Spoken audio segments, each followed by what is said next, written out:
Welcome everyone in the world of chemistry. In the last session, we have seen the Freundlich adsorption isotherm, and this is the theory which is given in this particular PDF. You can see here things which are already discussed in our previous session. એ જ અહીંયા લખેલું છે. This is the Freundlich adsorption isotherms theory and explanation. So I'll provide you, don't worry, I'll provide you soft copy in very soon because there is some change are required. That's why the soft copy of adsorption is under process. So after this some changes and some things I have to add or mention, then I will provide you a soft copy of adsorption. So here is some limitation of Freundlich adsorption isotherms, and I think now we are able to understand what are the limitations of this particular isotherm. So you can say this isotherm is liable in specific pressure, દબાણની અમુક મર્યાદા છે એની અંદર લાગુ પડે છે. તેથી દબાણ બદલતા સમતાપી વક્ર જે છે એ બદલાઈ જાય છે. સો એનું ડિસ્કશન આપણે લાસ્ટ ટાઈમ અથવા તો એના પહેલાં સેશનમાં કરી ચૂક્યા છે. બીજું, અચળાંકો કે અને એનના મૂલ્યો તાપમાન સાથે બદલાય છે. Freundlich adsorption isotherm જે છે it is a just experimental thing, એટલે કે તમે એને ખાલી એક્સપિરિયન્સ કરી શકો. You can feel it because the example of Freundlich adsorption isotherm are the very general.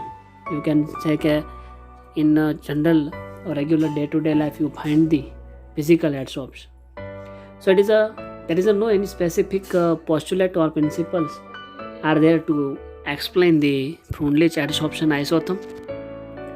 Yeah, but in the chemical adsorption or you can say chemisorption, there are some rules and regulations are there because for example you have to explain the chemical adsorption. At that moment there are some rules like if you have to make a bond formation like a chemical bonding, covalent bond and coordinate covalent bond. So there are these rules or like octet rules may be there. In covalent bond there is a sharing of electrons and how many electrons are shared. So it is depending upon the electrons who is present in the outermost last shell or you can say outermost shell. A outermost shell ની અંદર કેટલા electron રહેલા એને આધારે you are make a covalent bond and coordinate covalent bond. So there is a covalent bond, coordinate covalent bond in the one species which gives the pair of electron to the another species and make a bond that is known as the coordinate covalent bond. So in chemisorption there are some rules and regulation, but in physical adsorption there is no rules and regulation at all. You can just explain it in with the help of regular or day-to-day examples. So this is all about Freundlich adsorption isotherm. And now another is Langmuir adsorption isotherm. This is another greatest scientist who was to give the lots of information regarding the adsorption and he gives a lots of જેને આપણે એવું કહીએ કે બહુ જ અદ્ભુત ફાળો જે છે એ એણે અધિશોષણની અંદર આપ્યો two explain the everything and નીચે ઇન એવરી પોઈન્ટ ઓફ એડસોર્પ્શન. જેમ Freundlich adsorption સમતાપી જે છે ઇટ ઇઝ એનો બેઝ જે છે એ માત્ર ને માત્ર ભૌતિક અધિશોષણ ઉપર છે, એનો મતલબ ફિઝિકલ એડસોર્પ્શનની ઉપર છે. એમ Langmuir અધિશોષણ સમતાપી જે છે એની અંદર પણ કંઈક આવું જોવા મળે છે. But there are some principles or some postulate may be there. How? Let's see it is what is Langmuir adsorption isotherm. So as we know the Freundlich adsorption isotherm is like just experienceable thing. એમ એની કોઈ સૈદ્ધાંતિક સાબિતી નથી. જ્યારે આ Langmuir adsorption એ વાયુના ગતિમય સિદ્ધાંત પર આધારિત છે. એનો મતલબ જે થિંગ્સ આપણે ગેસિયસ સ્ટડીઝની અંદર જોયું હતું there are the 7 postulate. If any gaseous particle is obeys that particular 7 postulate, and by that we can understand what is gaseous molecules, particles or atoms. And I think we discussed so many things in our last previous sessions in gaseous studies. So at now stage it is not necessary to give the example or give any discussion regarding the gaseous substances. Okay, moreover, Langmuir adsorption, it is also, you can say, one type of physical adsorption, but solid gaseous adsorptions may be there. બરોબર. તો લેંગમ્યુર જે છે એ વાયુના ગતિવાદના જે સિદ્ધાંતો છે એના ઉપર આધારિત છે, અને એ જે સિદ્ધાંતો પોસ્ટ્યુલેટ જે છે આપણે જોઈતી એને આધારે Langmuir give such a tremendous equation or you can say explanation about the adsorption. એટલે કે એ ગતિવાદના સિદ્ધાંતોને આધારે એનો ઉપયોગ કરીને અથવા તો એ જે પોસ્ટ્યુલેટ જે છે એનો બેઝ લઈને લેંગમ્યુરનો જે વૈજ્ઞાનિક છે એણે એક નવું આઇસોથર્મ નિપજાવ્યું, એટલે કે એક નવું આઇસો સમતાપી ઉપજાવ્યું, જેને આપણે લેંગમ્યુર અતિશોષણ સમતાપી તરીકે ઓળખીએ છીએ. ઓકે, એના માટે ત્યારથી સંપોસ્ટ્યુલેટ, જેમ આપણે શરૂઆત કરી કે જેમ પુંડલિચ માત્ર અનુભવિક છે, પણ લેંગમ્યુર જે છે એણે ગતિવાદના સિદ્ધાંતનો ઉપયોગ કરી આધારે સહારો લઈને આ સમતાપી ઉપજાવ્યું છે. તો ધેર આર ધી સમ પોસ્ટ્યુલેટ, થોડીક પૂર્વધારણાઓ જે કંઈક નીચે મુજબ છે કે અધિશોષકની સપાટી પર અધિશોષિત વાયુ એક આણ્વીય જાડું સ્તર રચે છે. So it is a right thing. આપણે ફિઝિકલ એડસોર્પ્શન અને કેમિકલ એડસોર્પ્શનની અંદર વાત કરી હતી કે ફોર એક્ઝામ્પલ આપણી પાસે કોઈ સોલિડ સબસ્ટન્સ છે, like this is hour solid substance, અને સોલિડ સબસ્ટન્સ ઉપર કોઈ મોલેક્યુલ્સ આવી રીતના, પછી weather it is a gaseous or liquids, એનાથી કોઈ આપણને મતલબ છે નહીં. બટ પોઈન્ટ ઇઝ દેટ કે આ અધિશોષક જે છે એની સપાટી ઉપર અધિશોષિત વાયુ, એનો મતલબ અહીંયા વાયુ મેન્શન કરેલો છે, ઇટ મીન્સ કે અધિશોષક જે છે અહીંયા એ સોલિડ હશે આપણી માટે, બરાબર. અને જે આ મોલેક્યુલ છે એ બધા વાયુઓ છે. એટલે you can say it is a one type of solid and gaseous એડસોર્પ્શન.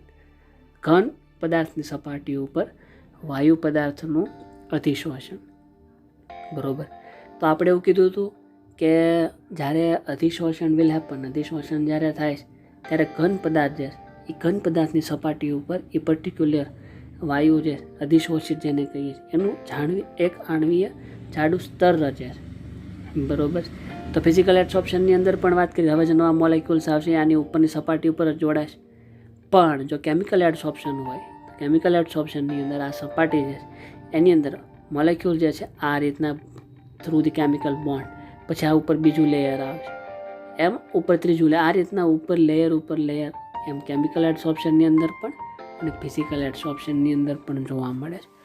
તો અહીંયા લેંગમ્યુરે એવું સ્પેસિફાઈ નથી કર્યું કે કયા એડસોર્પ્શનની વાત થાય, કેમિકલ એડસોર્પ્શન છે કે ફિઝિકલ એડસોર્પ્શન છે, but is just simplify and a very gives a very statement you can સે, લાઈક કે અધિશોષકની સપાટી ઉપર અધિશોષિત વાયુ એક આણ્વીય જાડું સ્તર છે. યા that's all.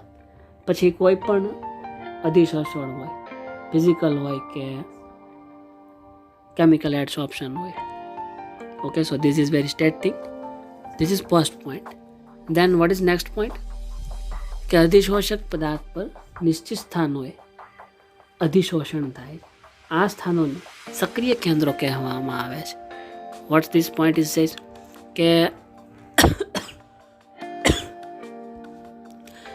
Sorry for that, આ પોઈન્ટનું કહેવું એમ છે કે અધિશોષક પદાર્થ, ફોર એક્ઝામ્પલ આ અધિશોષક પદાર્થ છે, આ પદાર્થની જે આ સપાટી છે, આ બધી સપાટી ઉપર બધી જગ્યાએ અધિશોષણ પોસિબલ નથી, પણ અમુક જગ્યાએ જ અધિશોષણ થાય, અમુક જગ્યાએ જ અધિશોષણ થાય છે.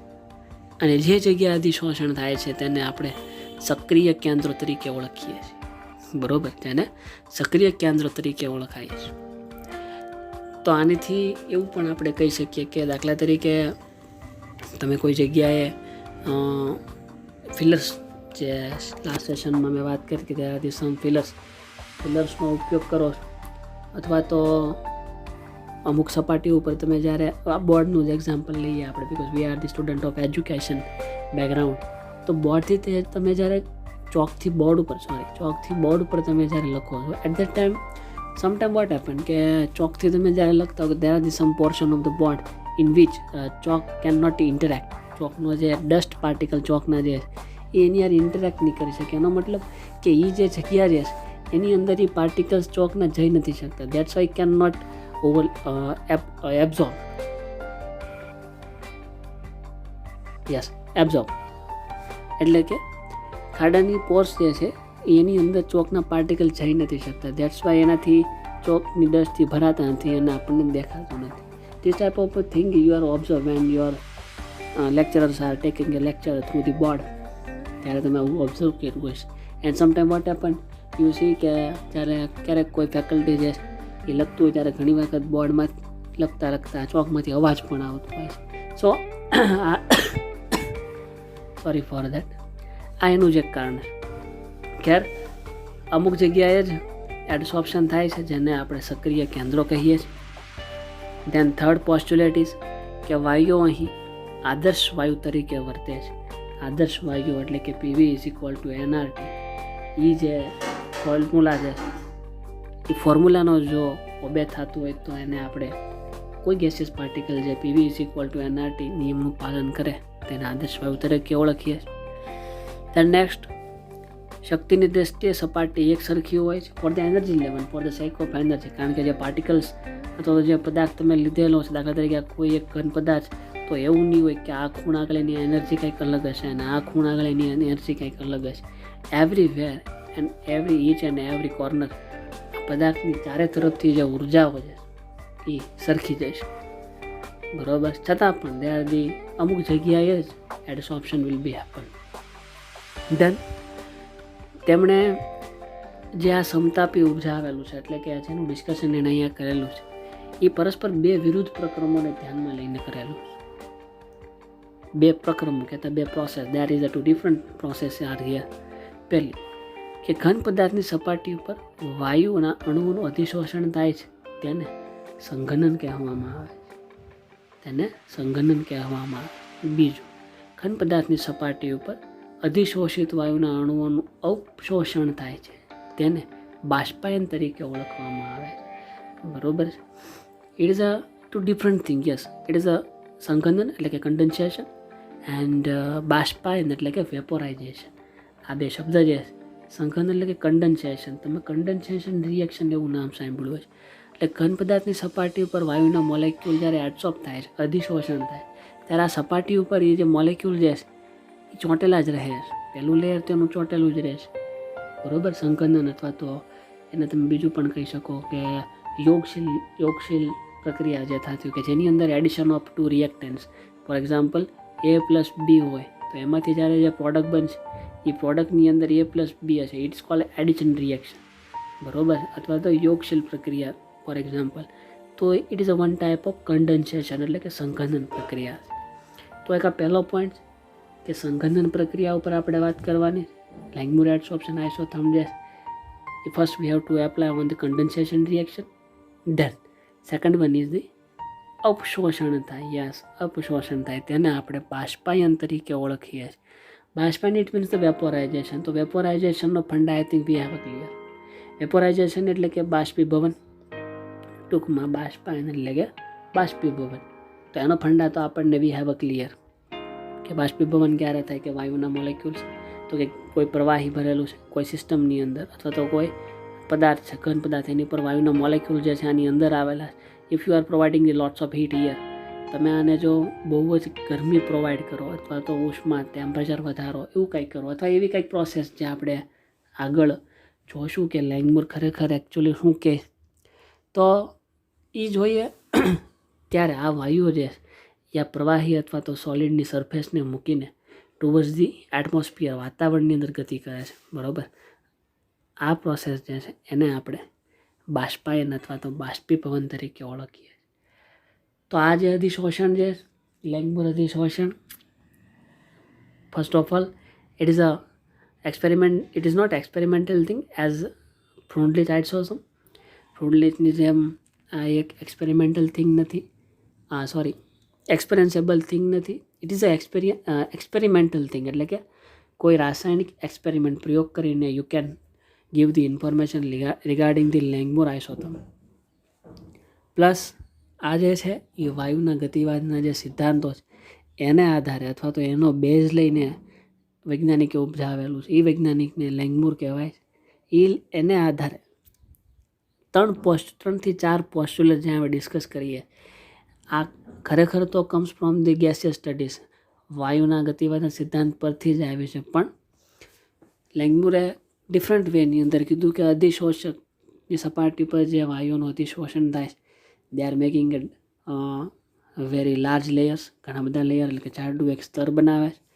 બીજું કે અધિશોષકની સપાટી ઉપર બધી જ જગ્યાએ અધિશોષણ થતું નથી, અમુક જગ્યાએ જ અધિશોષણ થાય છે જેને સક્રિય કેન્દ્રો કહેવામાં આવે.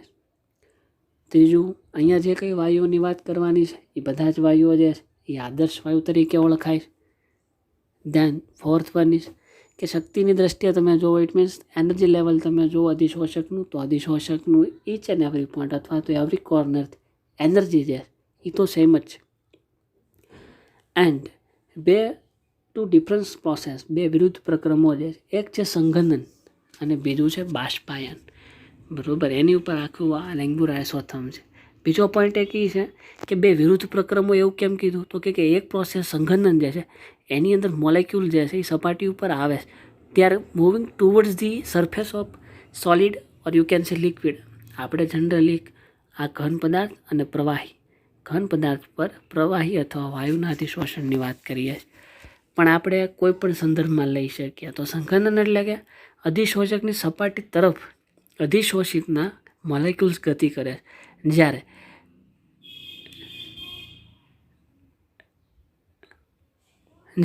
બાષ્પાયનની અંદર છે કે સપાટી ઉપર મોલેક્યુલ્સ પહેલેથી ઓલરેડી છે જ, પણ તે લોકો ટુવર્ડ્સ ધી એટમોસ્ફિયર, વાતાવરણની અંદર ગતિ કરે. બરાબર, એટલે આ બે જે છે both are the different things, એટલે આ બેને આપણે વિરુદ્ધ પ્રક્રમો એવું કહીએ છીએ. Okay, so this is the base of Langmuir isotherm. આ લેંગમુર અધિશોષણનો બેઝ છે. હવે let's see one by one આ જે બે પ્રોસેસ જે એમણે કીધા છે એ પ્રોસેસને ધીમે ધીમે જોતા જઈએ આગળ. So Langmuir think that both the process are the ગતિશીલ સંતુલન સ્થપાય, એટલે કે સંઘનનનો દર અને બાષ્પાયનનો દર સંતુલન થાય. સપોઝ બિકોઝ ઇઝ હવે now very general maths is here, તો મેથ્સની અંદર આપણે જેમ ધારીએ છીએ અને જે બે વિરુદ્ધ પ્રક્રમ છે, એક બાજુ સપાટી ઉપર મોલેક્યુલ્સ આવે અને એક બાજુ તે સપાટી પરથી મોલેક્યુલ્સ વાતાવરણમાં જાય. તો આ જે વેગ છે સપાટી પર આવવાનો ને સપાટી ઉપરથી બહાર જવાનો, એ વેગ જે છે કોઈ એક બિંદુએ કોઈ એક ટેમ્પરેચરે સંતુલનમાં છે. બરાબર, એ પોઝિશનને આપણે ગતિશીલ સંતુલન કહીએ, કે જ્યારે મોલેક્યુલ સપાટી પર આવતા હશે એનો વેગ, જેટલા મોલેક્યુલ સપાટી ઉપર આવે છે એટલા જ મોલેક્યુલ સપાટીની બહાર વયા જાય છે, સપાટી મૂકીને વાતાવરણની અંદર ગતિ કરે છે.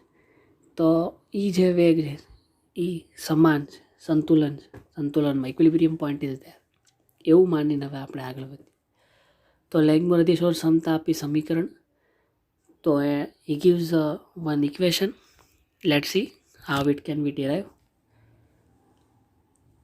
ફર્સ્ટ પોઈન્ટ કે રાસાયણિક અધિશોષણમાં લેંગમુર અધિશોષણ ક્ષમતાપીનું નિરૂપણ કરી નીચે પ્રમાણેનું સમીકરણ તારવી શકાય છે. એટલે કે લેંગમુર અધિશોષણ ક્ષમતાપી છે, જેમ શરૂઆતમાં કીધું કે ફ્રોન્ડેજ અધિશોષણ ક્ષમતાપીની જેમ નથી. It is a one type of chemisorption, એક રાસાયણિક અધિશોષણ છે. તો એ રાસાયણિક અધિશોષણ હોવાથી એનું નિરૂપણ આપણે કરી શકીએ, બિકોઝ કેમિકલ રિએક્શનની અંદર આપણે કહી શકીએ કે નાવ the temperature is constant, so what happen, તાપમાન દબાણને આપણે અચલ લઈએ તો ફેક્ટર જે છે એ બદલાઈ જાય છે. એની જેમ કે લેંગમુરની ધારણાઓને આધારે નિયત તાપમાને અધિશોષણ પામતા વાયુઓ અને દબાણ વચ્ચે ભારાત્મક સંબંધ દર્શાવતું સમીકરણ મેળવી શકાય છે. According to Langmuir we can derive the equation કે કોઈ એક નિયત તાપમાને, નિયત એટલે કે કોન્સ્ટન્ટ ટેમ્પરેચરે અધિશોષણ પામતા વાયુઓ અને દબાણ વચ્ચેનો સંબંધ દર્શાવતું સમીકરણ. એટલે કે જે મોલેક્યુલ્સનું એડસોર્પ્શન થાય છે વાયુ મોલેક્યુલ્સ એના ઉપર કંઈક પ્રેશરાઇઝ હશે, કારણ કે વાયુ ઉપર તો દબાણની વધારે અસર થાય છે, એવું આપણે ગેસિયસ સ્ટડીઝમાં જોઈ ગયા. તો આ બધી જ ક્વોન્ટિટી આપણી આગળ છે. આગળ એની પૂર્વધારણાઓ પણ આપણે જોઈ. એ બધાનો ઉપયોગ કરીને વી આર ડિરાઇવ ધી લેંગુર-એડસોર્પ્શન આઇસોથર્મ સમીકરણ.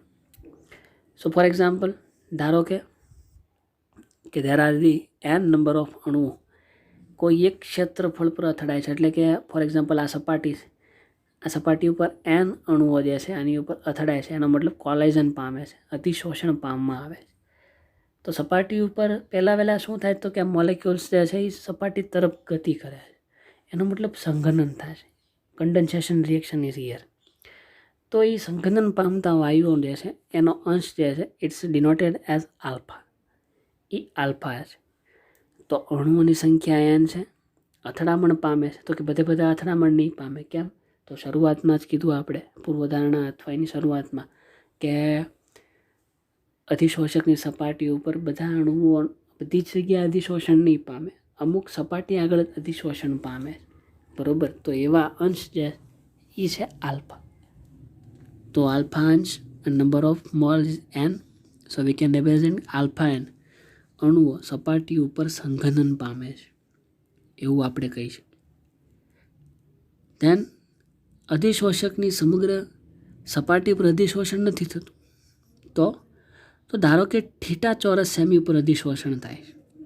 આખી જે સપાટી છે એની ઉપર અધિશોષણ નહીં થાય. ફોર એક્ઝામ્પલ આ આખી સપાટી જે છે એની ઉપર અહીંયા ક્યારેક થતું છે, ક્યારેક અહીંયા થતું છે, ક્યારેક અહીંયા થતું છે, અહીંયા થતું હશે, બરાબર? 3 ડાયમેન્શનમાં તમે આને જુઓ તો અહીંયા ઉપર પણ અમુક જગ્યાએ જેનું એડસોર્પ્શન થતું હશે. તો એમાંથી કોઈ એક પોર્શનની વાત કરીએ કે ફોર એક્ઝામ્પલ આ પોર્શન કે જેને નામ આપી દીધું છે આપણે થીટા, જેને નામ આપ્યું છે થીટા ચોરસ સેન્ટીમીટર પર જ અધિશોષણ થાય, બરાબર? તો આમાંથી બીજા કોઈનું ગોતવું હોય તો આપણને મળી શકે 1 - થીટા કરી શકીએ. યસ, માટે 1 - થીટા ચોરસ સેમી પર અણુઓનું સંઘનન થાય. આથી સપાટી ઉપર સંઘનન પામતા વાયુઓનો દર is can be representing 1 - theta into alpha into n. સપાટી ઉપર અધિશોષણ પામતા વાયુઓ, તો કે વાયુઓના અણુઓ કેટલા છે n, એ સપાટી પર જ અથડાય છે. એની સંખ્યા કેટલી છે તો કે આલ્ફા એના મોલસ એ, અને કેટલી સપાટી ઉપર 1 - ડેલ્ટા સપાટી ઉપર એનું એડસોર્પ્શન થાય છે. તો we combine all this things and we are getting 1 - theta into alpha n. So this is all about condensation. આ કન્ડન્સેશનની વાત હતી કે સપાટી છે, સપાટી ઉપર વાયુના મોલેક્યુલ છે એ આવશે, સંઘનન પામશે. દેન નેક્સ્ટ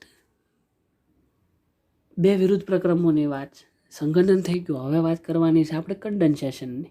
કન્ડન્સેશન એટલે કે સપાટી ઉપરથી વાયુઓ જે છે એ ધીરે ધીરે એટમોસ્ફિયરની અંદર મુક્ત થઈ જાય છે. તો બાષ્પાયનનો દર જે છે એ અધિશોષિત થયેલી સપાટીના સમપ્રમાણમાં હોય છે. It is a true thing. આ પોઈન્ટ એવું કહે છે કે બાષ્પાયનનો દર જે છે, એટલે કે ટૂંકમાં બાષ્પીભવન પામવાનો જે દર છે એ અધિશોષિત થયેલી સપાટીના સમપ્રમાણમાં હોય. યસ, કે આ સપાટી છે, ફોર એક્ઝામ્પલ આ સપાટી પર અહીંયા વાયુનું અધિશોષણ છે, અહીંયા અધિશોષણ છે, અહીંયા અધિશોષણ છે અને અહીંયા અધિશોષણ. તો હવે આનું જ્યારે બાષ્પીભવન થાય ત્યારે વાતાવરણની અંદર મુક્ત થતા વાયુઓ જે છે એના મોલ્સ અથવા તો એની સંખ્યા છે એ બટ ઓબ્વિયસલી વાત છે કોની ઉપર ડિપેન્ડ કરશે તો કે જે જગ્યાએ અધિશોષણ થાય છે એની ઉપર ડિપેન્ડ કરશે, બરાબર? તો આ પોઈન્ટ એવું કે બાષ્પાયનનો દર અધિશોષિત થયેલી સપાટીના સમપ્રમાણમાં હોય તો કે ઇટ ઇઝ અ ટ્રુ. તો આપણે એવું કહી શકીએ કે આપણે પહેલાં કીધું કે થીટા જેટલી સપાટી ઉપર શું થાય છે અધિશોષણ, એનો મતલબ બધી સપાટીને આપણે શું કહીએ કે તો it can be representing as a theta. It is a representing as a theta. તો બાષ્પાયનનો દર જે છે એ અલ્ટિમેટલી આ જે આપણે થીટા જે છે એના સમપ્રમાણમાં છે એવું આપણે કહી શકીએ. So we can write the mathematical formula for the vaporisation એટલે કે બાષ્પાયન. એના માટે આપણે લખી શકીએ કે બાષ્પાયનનો દર ઇઝ પ્રોપોર્શનલ ટુ થીટા. પ્રોપોર્શનલની સાઇન તમે જો દૂર કરો, બરાબરની નિશાની મૂકો તો you have to put the one constant and that is a k, that is કે થીટા. હવે સંતુલન સ્થપાય ત્યારની વાત છે, એટ ધ ઇક્વિલિબ્રિયમ પોઈન્ટ. કારણ કે સંઘનનની વાત આપણે કરી લીધી, કન્ડન્સેશન કે સપાટી ઉપર મોલેક્યુલ જે છે એ આવી ગયા. બીજી વાત એ કરી કે હવે સપાટી ઉપરથી મોલેક્યુલ જે છે એ પાછા વાતાવરણમાં પણ વહી આવી. Both process are there, both process are complete, બે પ્રોસેસ થઈ ગઈ છે. પણ હવે ઉપરથી નીચે આવવાનો દર અને નીચેથી વળી પાછા ઉપર જવાનો દર, આ બે પોઈન્ટ એટલે કે સંતુલન સમય એટલે કે સંતુલન સ્થપાય આ પોઈન્ટ, ત્યારની જો વાત કરવી હોય તો ત્યારે શું પ્રોસેસ હશે? તો it is a very common thing કે ઉપરથી જે મોલેક્યુલ્સ સપાટી ઉપર આવે છે, ઉપરથી જે મોલેક્યુલ સપાટી ઉપર આવે છે એનો દર અને સપાટી ઉપરથી બહાર જવાનો દર જે છે એ બે કેવો હશે? સરખા હશે. એનો મતલબ કે આ મોલેક્યુલની સપાટી છે કોઈ પદાર્થ, આ સપાટી ઉપર એક સ્ટેજ એવું આવે છે કે ઉપરથી જે ગેસિયસ પાર્ટિકલ નીચે આવે છે, તો જેટલા ગેસિયસ પાર્ટિકલ નીચે આવે છે એટલા જ પાછા ગેસિયસ પાર્ટિકલ જે છે ધીરે ધીરે ઉપર વયા જાય છે. એનો મતલબ આપણે એવું કહી શકીએ કે સંઘનનનો દર એટલે કે જે મોલેક્યુલ્સ જે ઉપરથી આવે છે એનો દર અને આ બધા નીચેથી ઉપર જાય છે એ બેનો દર એટ ઇક્વિલિબ્રિયમ પોઈન્ટ, સંતુલન સમય કેવો હોય છે? એક સરખો હોય છે, એવું આપણે કહી શકીએ. તો સંઘનન અને બાષ્પાયન બોથ આર ઇક્વલ, એવું આપણે કહી શકીએ. તો કે યસ.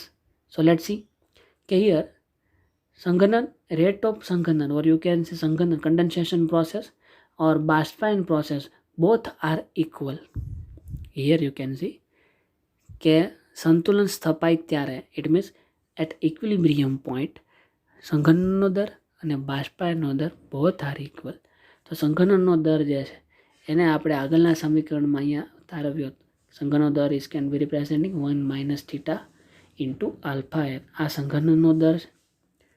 અને બાષ્પાયનના દરની વાત કરીએ તો એને આપણે અહીંયા ડિરાઈવ કર્યું. બાષ્પાયનનો દર કે જે અધિશોષિત થયેલી સપાટીના સમપ્રમાણમાં હોય, so it can be representing as k θ. હવે after the equilibrium point the rate of condensation and બાષ્પાયન આર ઇક્વલ. સંઘનનનો દર અને બાષ્પાયનનો દર સમાન હોય તો યુ કેન સે સંઘનનનો દર is 1 - θ into alpha n is equal to k θ. This is our equation number 1. From here, અહીંયાથી it is a so simple maths.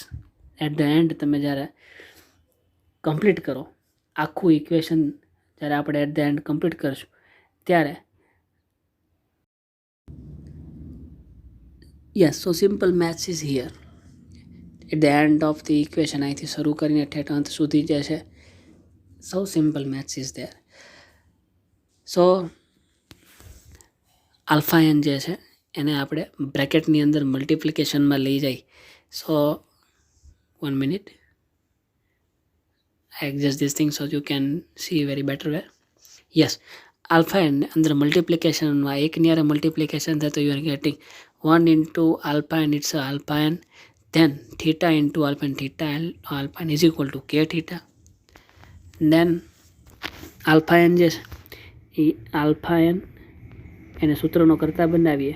આ બાજુ કે થીટા આ જે છે ઓલી બરાબરની ઓલી બાજુ જાય, માઇનસ છે તો પ્લસ થઈ જાય, plus theta into alpha N, theta into alpha N. હવે આ બે ટર્મ જે છે એ બે ટર્મમાંથી કે જે છે એ કોમન કાઢી લઈ તો અંદર વધશે, સોરી ફોર દેટ, થીટા જે છે કોમન છે, થીટાને આપણે જો કોમન કાઢી લઈ તો બ્રેકેટની અંદર વધશે કે પ્લસ આલ્ફા એન.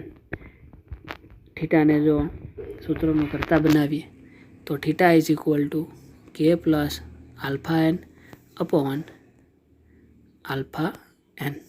આવું કંઈક સમીકરણ જે આપણને મળે. So it's a very simple thing. ફરીથી આલ્ફા એનને બ્રેકેટની અંદર મલ્ટિપ્લિકેશન લઈ જાઓ તો you are getting this type of equation. પછી બે થીટાવાળી ટર્મ જે છે એને એક બાજુ લઈ લઈ તો કે theta plus alpha N into theta. બે ટર્મમાં થીટા જે છે કોમન છે તેને બહાર કાઢી લઈ તો અંદર વચ્ચે કે પ્લસ આલ્ફા એન. થીટા જે છે સૂત્રનો કરતા બને કારણ કે આલ્ફા એન વાળી ટર્મ આ બાજુ છે ને આ બાજુ છે તો થીટાને સૂત્રનો કરતા બનાવો. So you are getting theta is equal to alpha N upon કે plus alpha n. This is our equation number 2. Okay, તો આ જે સમીકરણ આપણે તારવ્યું છે એ સમીકરણ જે છે વિથ ધ હેલ્પ ઓફ પોસ્ટુલેટ, લેંગમુરે જે આપણને પોસ્ટુલેટ આપીશ એને આધારે તારવ્યું.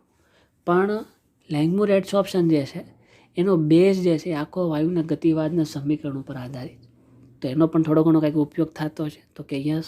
સો let see, according to kinetic gaseous theory, વાયુના ગતિવાદના પરથી આપણે એવું કહી શકીએ કે વાયુના અણુઓની સંખ્યા n જે એ દબાણ પીના સમપ્રમાણમાં હોય.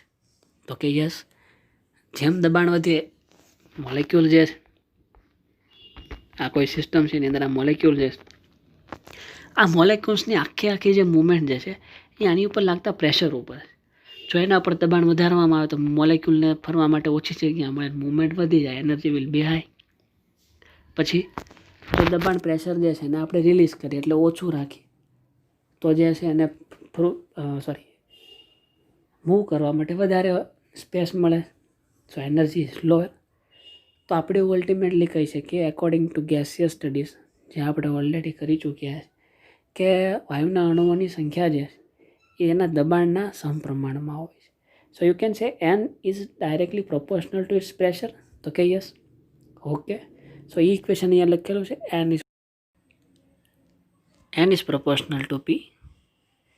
પ્રોપોર્શનલની સાઇન જો આપણે દૂર કરીએ તો we have to put one constant and that is beta, and beta is one type of constant. હવે સમીકરણ 2 જે એને વ્યસ્ત પ્રમાણમાં લખીએ. So here is equation number 2 here. એ સમીકરણને આપણે વ્યસ્ત પ્રમાણમાં લખવાનું છે. તો સમીકરણ જે છે કે theta is equal to, here you can see theta is equal to alpha N upon કે પ્લસ આલ્ફા એન. વ્યસ્ત પ્રમાણમાં લખીએ એટલે કે 1/, આલ્ફા થઈ 1/, થીટા ઇઝ ઇક્વલ ટુ, આ ટર્મ જે છે ઉપર વી આવશે અને આ ટર્મ જે છે નીચે વી આવે. So we can write K plus alpha N upon alpha N. તો આને વ્યસ્ત પ્રમાણ કહેવાય.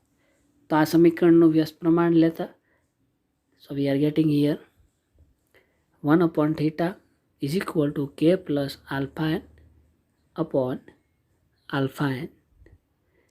હવે અહીંયા જે છેદમાં આલ્ફા એન છે બેયના છેદમાં, અને આપણને જે આગળ સમીકરણ મળ્યું છે n બરાબર બીટા ઇન્ટુ પી.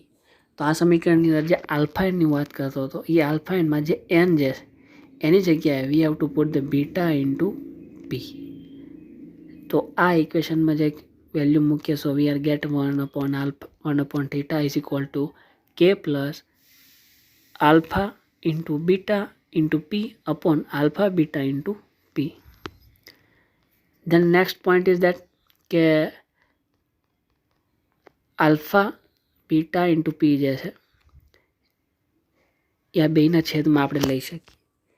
તો K upon 1 theta is equal to K upon alpha beta into P plus alpha beta P into alpha beta P. તો આ બે કેન્સલ થઈ જશે. So ultimately we are getting here 1. And આ જે સમીકરણ છે આના માટે for example for the sake and simplicity we are taking another constant K1. એના માટે આપણે એક અલગ અચળાંક લઈ લઈએ K1. તો આની જગ્યાએ K1 મૂકીએ તો સમીકરણ આપણને આવું મળે છે કે 1 theta is equal two 1 K1 P plus beta. કારણ કે આની અંદર જે બીજી ટર્મ આવે છે આલ્ફા છે, બીટા છે, કે જે છે આ સમીકરણમાં તમે જુઓ કે અહીંયા કે પછી આ બીટા, આલ્ફા બીટા, આ બધા જે છે એક પ્રકારના કોન્સ્ટન્ટ છે કે આલ્ફા બીટા એ બધા અચળાંકો છે. તો એના બરાબર આપણે અલગથી અચળાંક K1 લઈ લઈએ. પ્રેશર તો it can be changeable or it can be variable, એટલે કે એ ચલિત રાશિ છે, બરોબર. Yes, then move ahead, take the LCM of K1P. કારણ કે K1 અહીંયા મૂકો સમીકરણની અંદર, instead of alpha beta upon K એની જગ્યાએ તમે K1 મૂકો તો એ છેદમાં જ આવશે, બરોબર. તો here you can C 1 theta is equal two 1 K1P plus 1. LCM લઈ લઈ K1P નો. તો આના છેદમાં K1P નથી હિયર આ સમીકરણમાં, અહીંયા છે પણ અહીંયા નથી, તો અહીંયા મલ્ટિપ્લિકેશનમાં આવે. સો 1 પ્લસ આ મલ્ટિપ્લિકેશનમાં K1P અપોન K1P. દેન વ્યસ્ત પ્રમાણ જે છે એને આપણે રિમૂવ કરીએ તો આ પછી ફરીથી આ સમીકરણ આખું ઉલટાઈ જાય અને વી are getting theta is equal two K1P upon 1 plus K1P. This is our equation number 4. I think we are understanding all these things. According to kinetic gas equation, or you can say gaseous studies, moles of gaseous particle is directly depending upon the pressure કે જે પ્રણાલી ઉપર દબાણ લાગે છે એના સમપ્રમાણમાં હોય, તો એ જ લઈ લઈએ આપણે.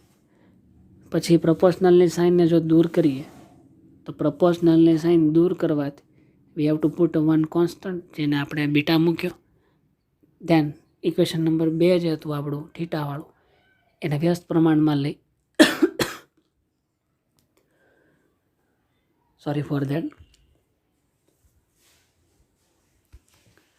એને વ્યસ્ત પ્રમાણમાં લઈ અને જે સમીકરણ મળ્યું એની અંદર we are put the value of એનની વેલ્યુ મૂકીને પછી જે ઉડતું તેને ઉડાડીને જે અચળાંકો હતા એની જગ્યાએ કોઈ એક અલગ અચળાંક મૂકીને we are get the equation number 4.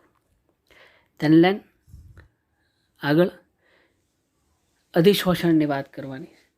પહેલાં લેંગમુરની પૂર્વધારણાઓની વાત કરી કે લેંગમુર અધિશોષણ જે છે એ ખરેખર ક્યાંથી આવ્યું, કઈ રીતે લેંગમુરે એનો કોન્સેપ્ટ આપ્યો, ત્યારે એની પૂર્વધારણાઓ, પછી ગતિવાદનો કોન્સેપ્ટને આધારે વી આર ડિરાઇવિંગ ઇક્વેશન. હવે આપણો મૂળ પોઈન્ટ જે છે અધિશોષણ, એની વાત કરીએ તો લેંગમુરની ધારણાને આધારે સપાટી ઉપર એક આણ્વીય જાડું સ્તર રચાતું હોય તો થીટા જે છે એ અધિશોષકના એકમ જથ્થા વડે અધિશોષિત પામતા વાયુના સમપ્રમાણમાં હોય. બરાબર. સો એ પણ એક કોમન થિંગ છે, કારણ કે થીટા એટલે કેવું છે, સપાટી, કે જે સપાટી પર અધિશોષણ થાય છે એ સપાટી. તો આપણે બધી સપાટી માટે તો કેલ્ક્યુલેટ કરવાનું હોય, પણ અત્યારે for the sec of simplicity કોઈ ફોર એક્ઝામ્પલ એકમ વાત થાય, બરાબર. તો અધિશોષણ જે છે એ તો ડાયરેક્ટલી ઇનડાયરેક્ટલી આ સપાટી ઉપર ડિપેન્ડ કરશે કે આ સપાટી ઉપર અધિશોષિત અને અધિશોષક એના જે મોલેક્યુલ જે છે કેટલા પ્રમાણમાં અધિશોષિત થાય છે એને જ આપણે અધિશોષણ કહીએ. અને એ અધિશોષણનો જે રેશિયો જે ફ્રુન્ડલીચે આપ્યો હતો x/m, એ જ છે જેને આપણે અધિશોષણ તરીકે ઓળખીએ. એ automatically directly indirectly proportional to theta થઈ જાય, સપાટી ઉપર આધાર રાખે. So it's a very general and common thing I think. તો એ અધિશોષણ જે છે it is all directly proportional to theta. So here you can see x/m જે રેશિયો જે છે અધિશોષણ, it is a proportional to theta. Then x/m is equal to K2 into theta because we have to removing the proportional sign. Proportional sign તમે દૂર કરો તો આપણે એક constant મૂકીએ છીએ જે છે K2. Now just imagine what we have to do. આપણી પાસે થીટાની વેલ્યુ જે આપણે આગળ ડિરાઈવ કરી હતી, here theta is equal two K1P upon 1 plus K1P. આ જે વેલ્યુ જે છે થીટાની, એ વેલ્યુને આપણે આ જે સમીકરણ ડિરાઈવ કર્યું છે એ સમીકરણની અંદર મૂકી દઈ. So we can get here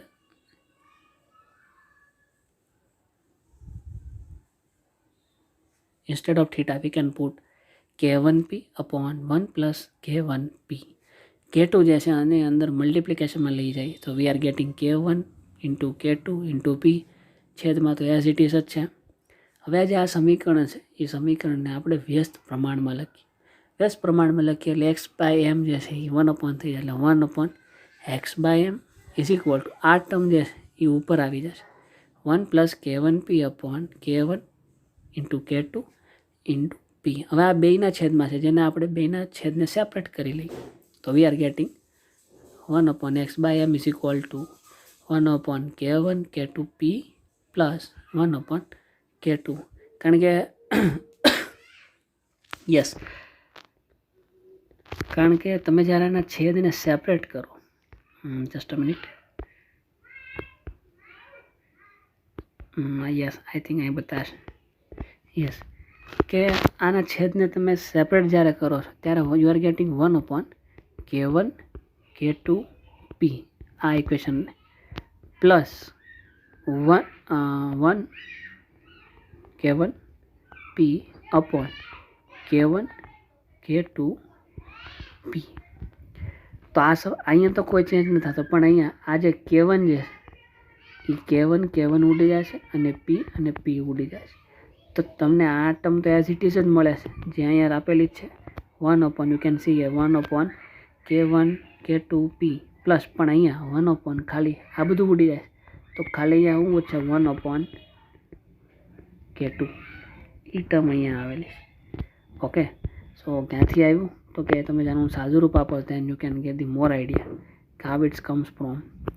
So 1/x/m is equal to એટલે કે અધિશોષણ, x/m એટલે કે વન ટાઈપ અધિશોષણ is equal to 1/K1 K2 P plus 1/K2. સમીકરણ 6 છે, ઇક્વેશન નંબર 6 જે આપણને મળ્યું છે, આ ઇક્વેશનને P વડે મલ્ટીપ્લાય કરીએ તો જો આને P વડે મલ્ટીપ્લાય કરીએ તો અહીંયા પણ P આવી જાય. P ઇઝ ઇક્વલ ટુ અહીંયા પણ P આવે અને અહીંયા પણ P આવે. તો P ઉપર છે, નીચે P છે, બોથ આર કેન્સલ. તો આપણને અલ્ટિમેટલી સમીકરણ મળશે P/x/m is equal two P/1 K2 plus P/K2. જો અહીંયા આપેલું P/x/m is equal two 1/K1 K2 plus P/K2. This is our equation number 7. અને આ ઇક્વેશન જે 7 નંબરનું એ ઇક્વેશનને આપણે લેંગમુર અધિશોષણ સમતાપીનું સમીકરણ તરીકે ઓળખવામાં આવે. જે ડિસ્કશન આપણે શરૂ કર્યું છે આજના સેશનનું, મોરલ ઓફ ધ સ્ટોરી કહીને કે ભાઈ કોઈ ફિલ્મ હોય તો એની અંદર ક્લાઇમેક્સ હોય અને કોઈ એક વાર્તા હોય તો એની moral of the story, motivational speech કોઈની હોય તો એની કોઈ એક પર્ટિક્યુલર ટોપિક ઉપર હોય કે ભાઈ મુક્ત જીવન દાખલા તરીકે, અથવા how can live the life, how can face the challenges. આ બધા એક પ્રકારની સ્ટોરી છે, મોટિવેશનલ વિડીયોઝ. તો એ બધાનું મોરલ ઓફ ધ સ્ટોરી જે હોય છે કે ભાઈ moral of the story is what કે there is some difficulties comes in your life and you have to face it very bravely.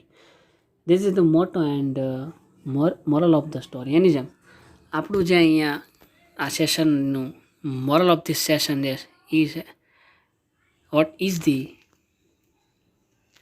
formula or you can say equation of Langmuir adsorption isotherm. So this is the Langmuir adsorption isotherms equation.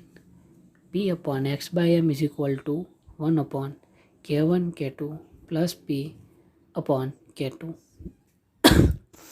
હવે આ સમીકરણ છે એ સમીકરણને આપણે અલગ અલગ cases પર લાગુ પાડી શકીએ, એટલે કે અલગ અલગ તબક્કાઓની અંદર. કેમ તબક્કાઓની અંદર? તો લેટ્સ સી કઈ રીતે કે આ જો યર કે આ જુદા જુદા સંજોગોમાં લેંગમુર સમીકરણના સ્વરૂપો નીચે મુજબ. કઈ રીતે? તો કે x/m is equal two K1 K2 P/1 plus K1 P આ મૂળ સમીકરણ છે.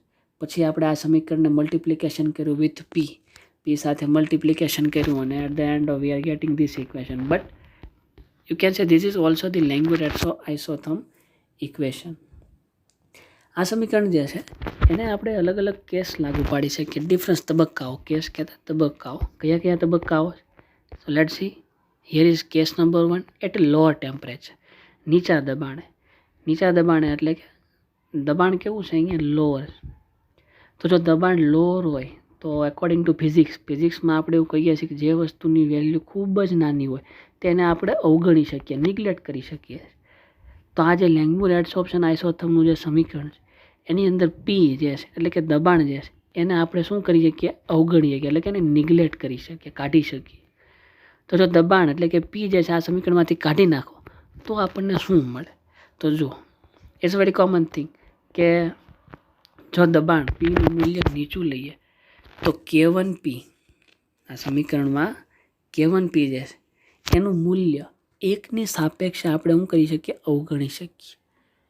એકની સાપેક્ષે અવગણી શકીએ એનો મતલબ આ જે ટર્મ જે છે આખી અવગણી જાય. કારણ કે આને તમે K1 P ને આપણે કાઢી નાખીએ તો છેદમાં ખાલી એક જ વધે. પછી એક જે છે એને આપણે લખીએ કે ન લખીએ એનાથી કોઈ આપણને ફેર પડતો નથી, બરાબર? તો સમીકરણ આપણને શું મળે? તો કે x/m is equal two K1 K2 P. ક્યારે આવું મળે? તો કે જે when pressure is very lower, દબાણ જ્યારે નીચું હોય ત્યારે. તો આપણે એવું કહી શકીએ કે અધિશ્વસનનું મૂલ્ય જે છે, અધિશ્વસનનું આ જે x/m એટલે અધિશ્વસન, એનું મૂલ્ય જે છે એ દબાણના સમપ્રમાણમાં છે. કેમ દબાણના સમપ્રમાણમાં? તો કે K1 K2 તો અચળાંકો છે, જો એને રિમૂવ કરી દઈએ તો આપણે એવું લખી શકીએ ને x/m is proportional to p.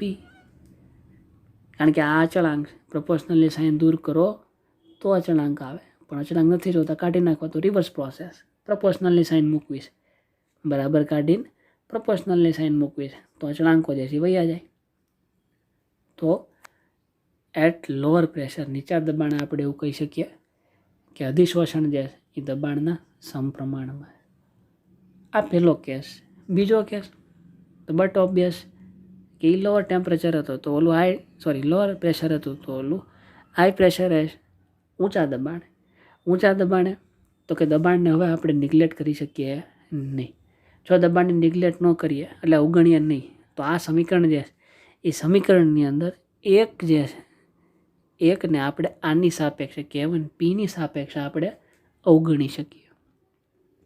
તો આ સમીકરણ હું x/m is equal two K1 K2P upon K1P. તો K1 ઉડી જાય અને P ઉડી જાય, તો વી આર ગેટિંગ ઓનલી K2. તો આપણે એવું કહી શકીએ કે અધિશ્વસન જે છે એ કેવું હોય છે? કોન્સ્ટન્ટ છે. અધિશ્વસન કોન્સ્ટન્ટ છે. સો લેટ્સ સી, દબાણ ઊંચું હોય તો પીનું મૂલ્ય જે છે, પીનું મૂલ્ય એટલે પ્રેશરનું મૂલ્ય જે છે એ હાઈ જાય, તો એકનું મૂલ્ય જે છે K1 Pની સાપેક્ષ અવગણી શકે. તેથી આપણને x/m જે છે એની વેલ્યુ K2 એટલે કે ઊંચા દબાણે વાયુ અધિશ્વસન એ દબાણથી સ્વતંત્ર છે, કોન્સ્ટન્ટ કહી શકીએ અથવા તો સ્વતંત્ર છે એવું કહી શકીએ, બરોબર. સો these are the case of Langmuir adsorption isotherm. At lower pressure what happen and at high pressure what happen. આ બે જે છે તબક્કાઓ. દેન સફળતા for the Langmuir adsorption isotherm અને Langmuir adsorptionની સફળતા અને એની મર્યાદાઓ. તો કે આ સમીકરણ જે એ રાસાયણિક અધિશ્વસનને સારી રીતે સમજાવી શકે છે એવું આપણે કહી શકીએ.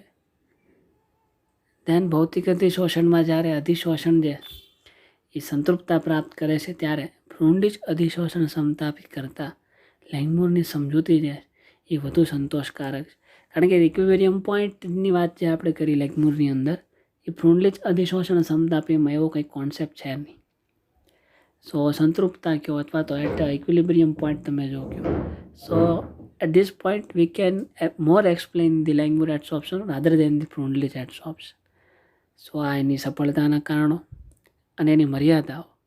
એકોર્ડિંગ ટુ Langmuir, પદાર્થના સમતલ પર એક આણ્વીય સ્તર કરતાં વધુ જાડાઈના સ્તર જે છે એ શક્ય નથી.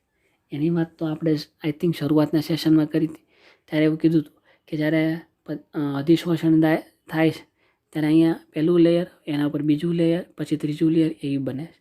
પણ આ જે ધારણા જે છે એ ધારણાને Langmuir જે છે એવું કીધું કે ઇટ ઇઝ નોટ રિલાયબલ. એ વસ્તુ જે છે વાસ્તવમાં શક્ય નથી, બરાબર. એટલે કે એક કરતાં વધુ જે જાડાઈના સ્તરની વાત જે છે એ નથી, એની લિમિટેશન. એ કોન્સેપ્ટ Langmuir અધિશ્વસન સમજાવી નથી શકતું. જ્યારે વાસ્તવિકમાં એમ દર્શાવાય છે કે સમતલ ઉપર એક કરતાં વધુ સ્તર જોવા મળે છે, જેની વાત આપણે આગળ કરી ચૂકીએ. ધેન કે Langmuirના મત અનુસાર અધિશ્વસન સંતૃપ્તતા થાય ત્યારે તે તાપમાનથી સ્વતંત્ર છે, પરંતુ પ્રાયોગિક પરિણામો દર્શાવે છે કે તાપમાન વધારતા અધિશ્વસનની ઘટનામાં ઘટાડો થાય છે.